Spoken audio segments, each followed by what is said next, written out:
ಈ ವಿಡಿಯೋವನ್ನು ನೀವೆಲ್ಲರೂ ಕೂಡ ನೋಡಿರ್ತೀರ ಅನ್ಕೋತೀನಿ. ಮಹಾರಾಷ್ಟ್ರದ ಲೋನಾವಾಲಾ ಬಳಿಯ ಜಲಪಾತವೊಂದರ ದುರಂತ ಘಟನೆ ಇದು. ಭಾರಿ ವೈರಲ್ ಆಯಿತು. ಆದರೆ ಈಗಲೂ ಕೂಡ ಮಳೆಗಾಲ, ನೀವೆಲ್ಲರೂ ಕೂಡ ಎಚ್ಚರಿಕೆಯಿಂದ ಇರಬೇಕಾಗತ್ತೆ. ಇದೊಂದು ಸ್ಪಷ್ಟ ಸಂದೇಶವನ್ನು ಕೊಡಲಿಕ್ಕೆ. ಯಾಕೆ ಅಂತ ಹೇಳಿದ್ರೆ ಇಳಿಜಾರಿರ್ಬೋದು, ಅಥವಾ ಕಲ್ಲು ಮುಳ್ಳುಗಳ ಜಾರುವಿಕೆಯ ಪ್ರದೇಶವಾಗಿರ್ಬೋದು, ಅಥವಾ ಪಾಚಿ ಕಟ್ಟಿದ ಜಾಗವಾಗಿರ್ಬೋದು. ಯಾವಾಗ ನೀರಿನ ಹರಿವು ಹೆಚ್ಚಾಗುತ್ತೆ, ಯಾವಾಗ ಕಮ್ಮಿ ಆಗುತ್ತೆ ಅನ್ನೋದು ಗೊತ್ತಿರೋದಿಲ್ಲ.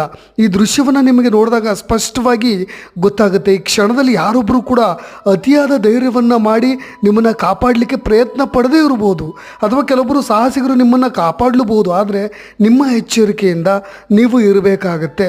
ಭೂಶಿ ಅಣೆಕಟ್ಟಿನ ನೀರಿನಲ್ಲಿ ಎಲ್ಲರೂ ಕೊಚ್ಚಿ ಹೋದ ಘಟನೆ ಇದು. ಹಾಗಾಗಿ ನೀವೆಲ್ಲರೂ ಕೂಡ ಈ ಮಳೆಗಾಲದಲ್ಲಿ ಜಲಪಾತದ ಸೌಂದರ್ಯವನ್ನು ಸವಿಯಕ್ಕೆ ಹೋದಾಗ ಎಚ್ಚರಿಕೆಯಿಂದ ಇರಿ. ಯಾಕೆ ಅಂದರೆ ಒಮ್ಮೆ ಹೋದ ಜೀವ ಮತ್ತೆ ಬರೋದಿಲ್ಲ.